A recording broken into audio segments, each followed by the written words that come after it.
unless Greg has some particular point he wishes to zing our commentators with, or a correction. Can I just respond to a couple of the points that I heard? I can make it real quick. Very briefly. Okay.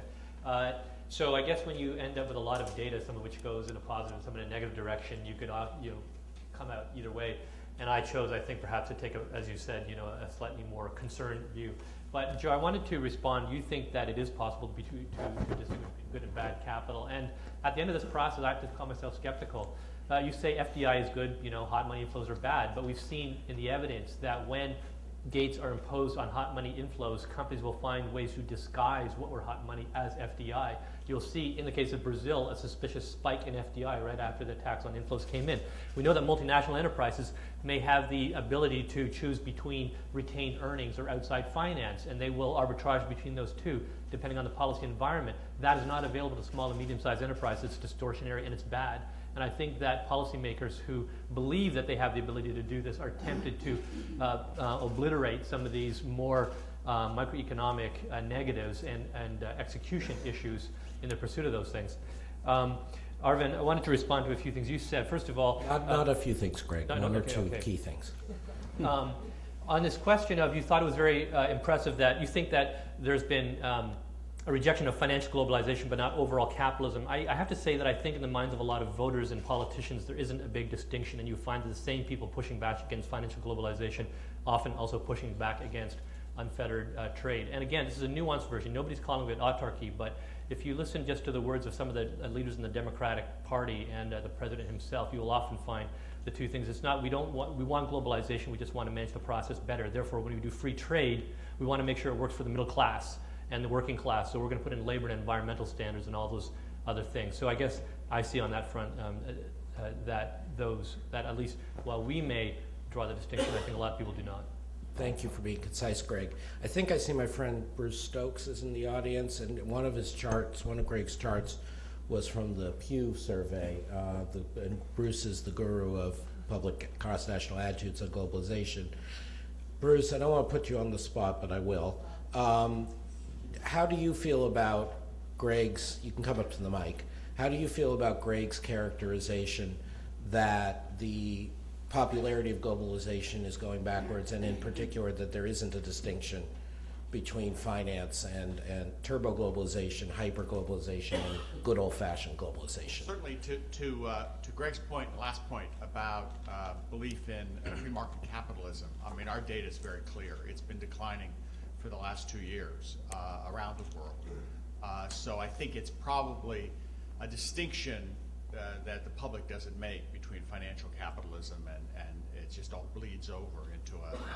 Now, in terms of outright support for protectionism, nobody does it consistently. We don't do it consistently enough to really be clear about this, but every time we ask it, basically people in theory still believe that trade is good for their country. Even 60% of Americans think it's good for their country. It's just when you ask them specifics, then they don't agree. They say it kills jobs, it lowers wages, and they don't even believe that it lowers prices, which is, of course, the main rationale for trading. So, but it's not clear that's gotten much worse over time. I just think people are of two minds of this, and that's really been consistent for a long prior to the crisis. So. We hope to maybe ask these questions again next year just to see if it's gotten worse. But and it may well at the margins have gotten worse. But I think that our data show the real contradiction is that people believe in globalization in principle, in theory. They just don't believe it in practice, and because of the impacts on their personal lives. Yeah, Arvind. So my question would be that even if that's true, right? I mean, how do you explain the fact that, other work has shown that the China shock by David Autor and people and Gordon Hanson has led to a lot of labor market displacement in the United States. And in the face of this, we saw very little protectionist response. I think that's actually to be absolutely telling, staggering in fact. No, I'd agree. I mean, it hasn't translated into the kind of legislation you saw in the 1980s against Japan. Or even major public protests. If I could just respond to that, I guess I sort of see this glass as half empty and not half full. Now, we are sort of hobbled by the fact that we lack a really good, consistent polling question on this front. I looked at the WCA-NBC poll, for example, and they last asked it in 2010. But you do, to the extent you have that data, and Matt Slaughter and Gord Hansen in work for the Institute have shown this quite clearly, you see a steady decline in the intellectual support for free trade among Americans, and most notably among white-collar workers, which I think shows that they too are unsettled by the threat to their livelihoods, whether it's from, say, outsourcing or whatever. It is true that, no, we did not have a dramatic upsurge in protectionism, but remember what your own data show, that we've actually seen in the last few years a big decline in that rate of penetration by China, partly because as China itself, its economy reorients. So I don't think it's anything inconsistent in my story to say that as you saw hyperglobalization affect people's lives, it started to, with a lag, produce a policy and a political reaction. It was just last November that the Republican candidate for president ran on a platform of bashing China, like more so than any Democrat had ever done. If Mitt Romney was today the president, I think we would have a somewhat different... He also didn't get very much out of running on that platform. I'll say that if you ask why he lost, it wasn't because of that part of his platform. But it certainly wasn't enough to make him win. True. But anyway, thank you, Bruce, for pitching in. Thank you for this. We're now open for questions and comments. There's a microphone traveling in front, or you can go to the microphone in back. I normally prefer to ask non-Institute people to speak first, but since nobody's volunteering, oh, good, somebody there. Please identify yourself. Yes, John Verino, Covington and Burling. Thanks for the panel. My question is regarding regulation. Historically, trade liberalization was about dealing with trade border measures, tariffs, etc. But as more countries develop and flex their own regulatory muscles, some of those muscles they're flexing in a protectionist way, but even if they aren't, my question is how much of this regulatory buildup in various countries will be a drag on globalization? You know, and as Greg mentioned, we did have an excellent new study by Gary Huffbauer, Jeff Schott, Catherine Semino, that we released about a week ago, looking at particularly the issue of local content requirements, which is one form of those. Does anybody, Greg, Arvind, anybody wish to comment? Well, I certainly think it's awfully important. And I think one of the points I make in my survey is that one reason the multilateral agenda has sort of ground to a halt is because it's accomplished so much on the traditional side of goods. The average bounded tariff has fallen steadily over the last 3 or 4 decades.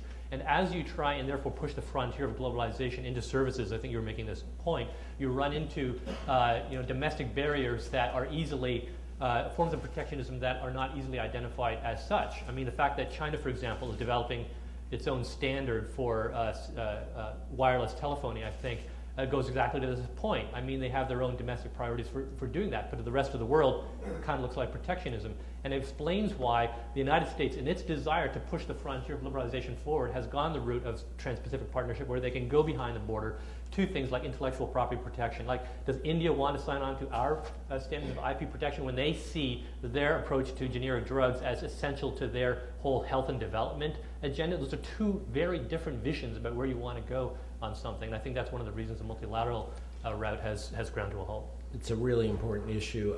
I just was going to say, Arvind and Fred Bergston are helming a multi-author project on U.S.-India trade and economic integration. And Arvind, you may want to say something about that particular example. Yeah, see, I think that, just in finance, Joe said we're kind of arriving at a new consensus. I think the IP point, intellectual property is actually very different. I think the lack of convergence in international IP standards is not anti-globalization, not even remotely anti-globalization, because I think some countries, at lower levels of development need access to cheaper drugs. So the trade-off that they draw between innovation and dissemination is going to be different as you move up the income spectrum. And because it's very development specific, I find it hard to argue that the fact that India may not have the US, where the US draws the boundary, as somehow because that's how most countries were when they were poor. So I think that's not to me an example where regulation is a barrier or differences in regulation are a barrier. Great, German. Yeah, German Zerlemeyer, PIE.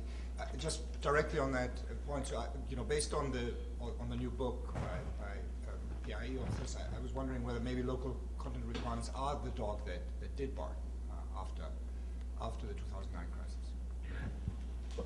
Thank you. My response to that is that, remember, mine is a story about why the West, despite the massive structural shocks, didn't get protectionist. Those dogs or those puppies that are barking are mostly in the emerging market world. And my question is, how quantitatively significant are these? I think it's worth flagging, and I'm grateful to Jeremy for raising that.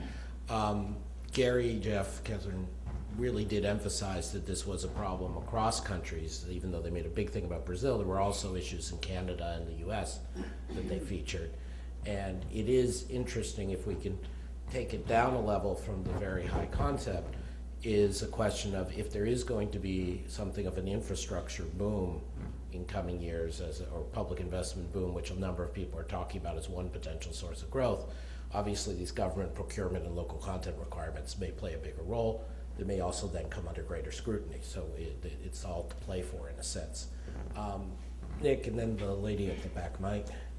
Nick Lardy at the Peterson Institute. Greg, one of the areas where I think your analysis was quite nuanced was on the whole issue of state capitalism. I recall the cover story the Economist had last year that basically was claiming the demise of market capitalism. You seem to take a much more nuanced view. I know you weren't responsible directly for that other cover story, but why are you taking a much more nuanced view on that issue than your colleagues? And you can read for nuanced implied accurate. Well, since we have no bylines, how do you know I didn't write that up? I reserve the right to actually associate myself with whatever you like and dissociate myself from whatever you don't like.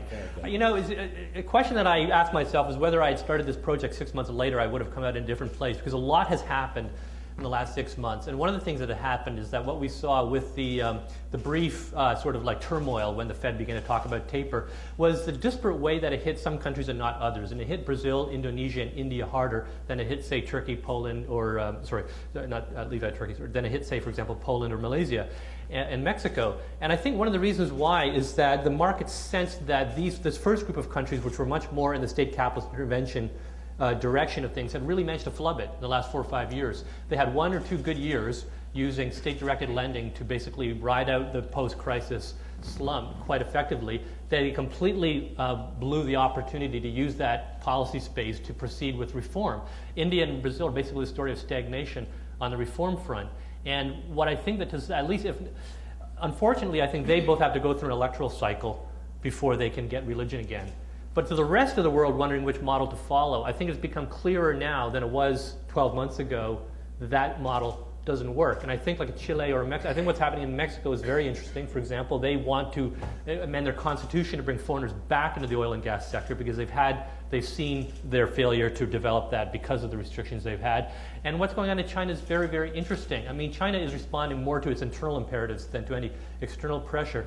But to the extent that a lot of other countries were reacting to the China threat by adopting a more sort of adversarial approach on globalization and their own sort of interventions, to the extent that China itself rethinks that model, that actually, I think, takes down the tension with other countries. So I think the bottom line is I think the state capitalist model looks more discredited today than it did a year ago. And to the extent that I have associated this gated globalization as the product of people who also like state capitalism, I think it's a good thing for globalization to the extent that state capitalism has also seen that its best days increasingly look to be behind it. Arvind, you can be very brief, but hold on one second. I want to do a plug, which Nick is too modest to make. Nick's current book in progress for the Institute is attacking the notion that state-owned enterprises are and will continue to be dominant in China, and pointing out how much it's the private sector that has driven Chinese growth. Greg, 2 quick responses. One, the most state capitalist of all was not affected by the crisis, i.e. China, which is related. Second point, I think how much of Brazil, India, South Africa, Indonesia being more affected is due to state capitalism as opposed to just macroeconomic vulnerability and macro mismanagement is an open question, I think. I just have to note, unfortunately, Joe Gagnon has to leave in 5 minutes, so if anybody has a finance-related question, please plug it in now. Okay, thank you. Briefly, could you 2 identify questions. yourself, Jo Joe? Marie Griesgraber, New Rules for Global Finance, and Could the reason for the low response in the United States in favor of protectionism, could it be the reduced influence of the labor unions? The second question is, when I heard the topic, the gated globe, I thought it would be about inequity and unequal distribution. And could you address some of the distributional and inequitable realities that we're living with right now? Does that relate at all to your gated communities? Could I ask Joe if he has any thoughts that he wants to from any of the last discussion before we have to go? No, but I could, on that issue, I think, there is a lot of work on the sources of inequality, and I'm focused more on the U.S. and the advanced economies, and trade is a natural place to look, and most people think it has some role, but my sense is most people think it's technology fundamentally is more important, and I guess I believe that, if I'm thinking about it a lot, is that the nature of information technology is kind of destroying sort of the middle ground of employment to some extent, and boosting the high-end returns. That would be true without globalization, I guess. I don't know. I don't have anything more to add. No, let me say, at the Institute, thanks to the Aranda Foundation, we have a project going with Jacob Kierkegaard, Thomas Hillebrand, David Blanchflower on comparative inequality. We'll be presenting some preliminary results from that in early November. You'll receive an invitation. But just to be a little more exaggerated and less nuanced than Joe, we've seen inequality rise throughout the vast majority of the world's countries, and not even just rich countries.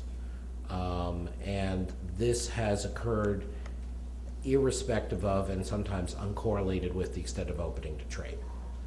The U.S. has opened to trade less in some ways than other countries in recent years in terms of the change, and has seen the biggest rise in inequality, and a lot of that can be traced to our unique fiscal policies.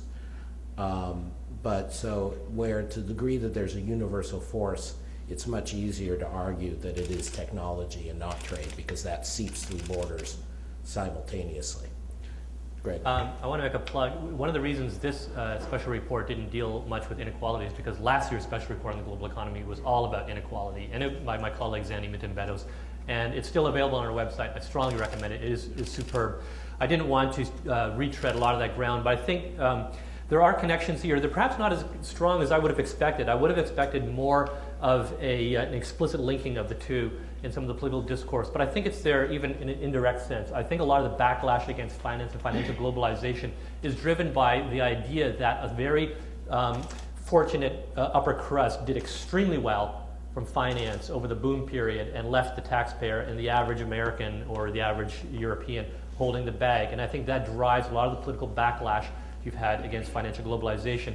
If you look at the rhetoric of some of the populist parties that are now rising in Western Europe, and this is something I didn't get much into, but it worries me greatly, that there is a very strong stream of anti-elitism, of concern, of anti-globalization, not because that they're intellectually consistent, but because they sort of play off that same kind of resentment as well. So I worry that I see that the Alternative for Deutschland, has now supplanted the Free Democratic Party as the protest party in Germany. I worry that the National Front in France has been gaining adherence. You talked about immigration. Immigration flows are down in the last 4 or 5 years. Now, partly that's because of convergence, fewer poor Mexicans, therefore less immigration. But it's also the case that on immigration, like on other things, we have seen a more gated approach to policy. If you ask yourself, why has immigration policy not moved forward in this country? It's because the Republicans they're very happy to let the high-tech engineers, the PhDs, come into this country. They don't want the unskilled workers coming in. And you see that same ambivalence replicated throughout Western Europe as well. No, I think that's a really important point. On the question that was raised about the weakening, nobody answered the weakening of the power of labor. Thanks, I think that's a really excellent point, because to me one of the puzzles has been, why is it that when there was so much clamor against the Chinese exchange rate and intervention, why didn't that translate into much more serious action in the United States? And my partial answer was, even in Congress, the power of labor was considerably weakened relative to corporate interests who didn't want to take action against China. And so that is a very important point. I would also echo Greg's plug. Zanimit and Beto's survey last year on inequality really was excellent, and I'm not sure that much, unlike where Greg had to keep up with a very fast-moving target, I'm not sure that much has changed in the year since then. Please. Alan Wolf, National Foreign Trade Council.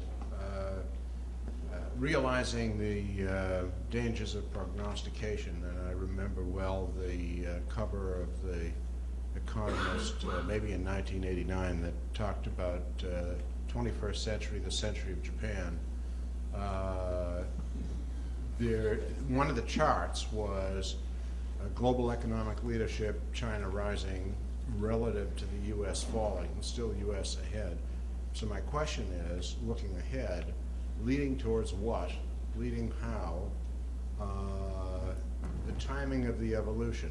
I mean, what's happening now in Geneva is, I think you were all right about, Doha was not the issue, Doha was a symptom.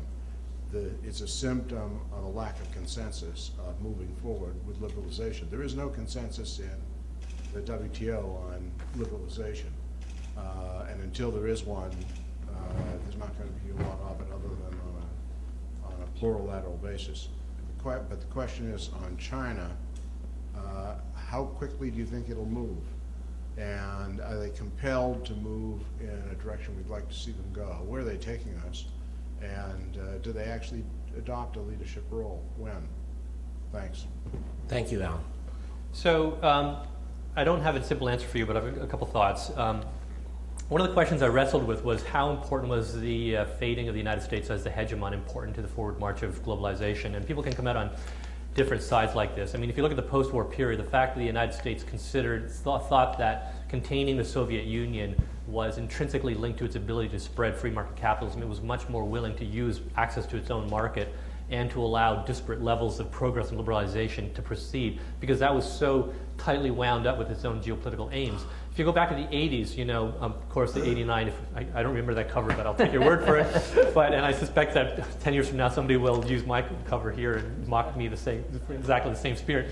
But what was interesting about the difference between Japan-US trade tension in the 80s versus China-US now is that at the worst point of the Japan-US tensions, it never ever spilled over to the strategic relationship. They were our unsinkable aircraft carrier, and the defense establishment was a moderating force on the tensions on the economic side. Today, you don't have that. If anything, I perceive that the political side and the economic side, the tensions between China and the United States tend to feed off of each other instead of tend to constrain each other. And I'll give you an example. I didn't get into this in very much detail, but you know, Japan is a big investor in China, right? But we also know there's a lot of history and political tension between them. And when the fight over the islands, the Diaoyus and Senkakus, erupted, you had these riots in China that were targeting Japanese factories, Japanese cars, and so on. And very quickly afterwards, sales of Japanese cars in China plunged, and they still are not back to that old level.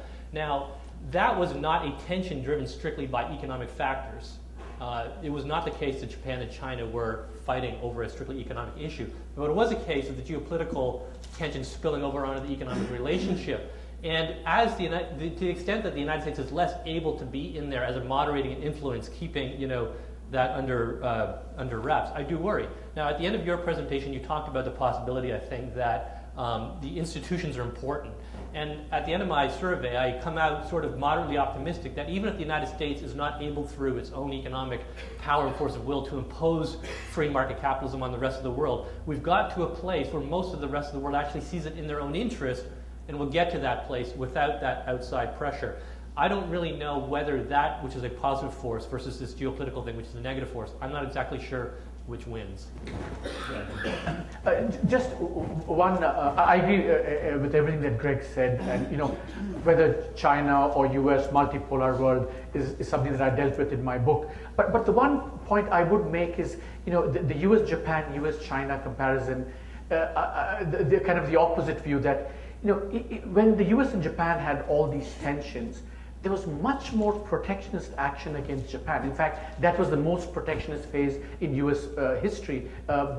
partly because I think, Japan was not as kind of geopolitically strong as this, but also partly because the Japanese, unlike the Chinese, did not, create a vested interest for FDI, U.S. FDI in its country. I think because China got all this U.S. FDI, it kind of co-opted American capital, and that's why when the structural shock was much greater for China, you saw much less protectionist action. Yeah, no, I think that's a very important insight. Marcus Noland here, Fred Bergston, and others have written about the exchange of hostages, as it were, in the Japanese trade wars, where it was only a one-way exchange that we got their FDI here, whereas in China, for all its problems, it is a two-way exchange. I think that's a very important point. I think this will be our last question. All right, Dave Nagel with BP. One of the slides showed or mentioned shale oil and gas, and among the various factors at play here that you're looking at, how important is that trend and that technology and that development? Is it at the margin or is it larger than that? Thank you, Dave. It's obviously, if you're doing a sector by sector breakdown, it's huge. I mean, it's more important in terms of these forces than almost anything else that's going on. I don't know whether it's important enough to change the overall picture, but I think it's important in a couple of ways. First of all, part of the reshoring you see in the United States is because energy is cheap here and energy-intensive activities such as in petrochemicals are once again competitive. So that would fall under the category of market-driven deglobalization. And it's not anything to get worked up about. It's simply companies responding to the varying costs of factor inputs. It's entirely sensible that that leads to some reduction in cross-border flows of energy-intensive products. So that's fine. Where I think there's an interesting question, though, is whether it affects the geopolitical sphere as well. So there's an ongoing debate in the foreign policy community whether, as the United States becomes less dependent on imports of foreign oil and gas, it therefore becomes less politically committed to involvement in the Middle East and so on. Now, at his UN speech, Barack Obama raised that concern and said explicitly, no, that's not the case. But I think that people outside the country do worry, and that you can hear it in the way Tea Party people, the isolationist wing of the Tea Party talk, they bring this up as a reason why we do not have to overcommit ourselves any longer to the rest of the world. So I do wonder sometimes whether the prospect of greater energy independence in the United States weakens that geopolitical bond that has helped hold the globalization story together. Yeah, if I could just make two additional plugs. We have a study coming out in the next few weeks, several weeks, by Trevor Houser, who has been an energy expert for us on the impact on U.S., specifically U.S. economy and trade of the shale gas revolution.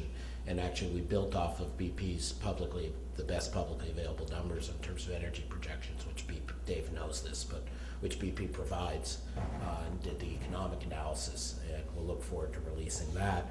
But just picking up on something Greg said, as many of you are aware, Gary Huffbauer did a policy brief earlier this year saying the argument for bottling up, if you'll excuse the expression, natural gas in the U.S. versus exporting and trading it like we would any other good doesn't hold up. And we came out consistent with our views on globalization that there should be free trade in natural gas. Yeah, Arvind. So here's a thought that struck me yesterday that, if more and more natural gas and shale gas is going to be discovered around the world, as it's, everyone, in every country you're finding more and more deposits, Africa, Asia, Central Asia, everywhere, then the question is that phenomenon intrinsically going to lead to much more state capitalism around the world, because these things, resources are going to be exploited and stuffed by big public sector companies or governments themselves. And I think that imparts a kind of slightly darker view about development, the natural resource curse, state capitalism. I think that's a bigger thing at play, which I think we need to think much more about. I would encourage that, and I would also tout another forthcoming study from the Institute. Whatever the topic is, we're ready. Marcus Noland and Cullen Hendricks have a new study on reconsidering the resource curse that is going into production shortly. But let me just close by, first of all, thanking Greg. We do have a wonderful relationship with Greg and the other economics people in general at The Economist, but for giving us, as we've already said, a nuanced but pointed study. And it's very provocative. It helps organize our thoughts. And Arvind and Joe took us from there. And I think it's been a very fruitful discussion. I would like to make two quick observations. One, it is interesting that this group talked mostly about trade, foreign direct investment, what economists call the real side of the economy. And that's fine, and in a sense I think that's right, but I think it does underscore Joe's earlier point that in a sense we have moved past the high point of the financial globalization, and we're focusing on the real side integration, which is where the real money is. And the second thing is, one word that didn't come up, even with Dave's prompting, was climate change. And while that's not a specialty of this institute, and Greg cannot cover cannot cover everything. He can cover lots of things. He cannot cover everything in one survey as well as he did. It is something that the gated model is ill suited to cope with, and I think we all have to keep that in mind, even if, as Arvind pulls us in the direction of optimism, justified, we hope, for globalization. So thank you, Greg. Thank you, Arvind.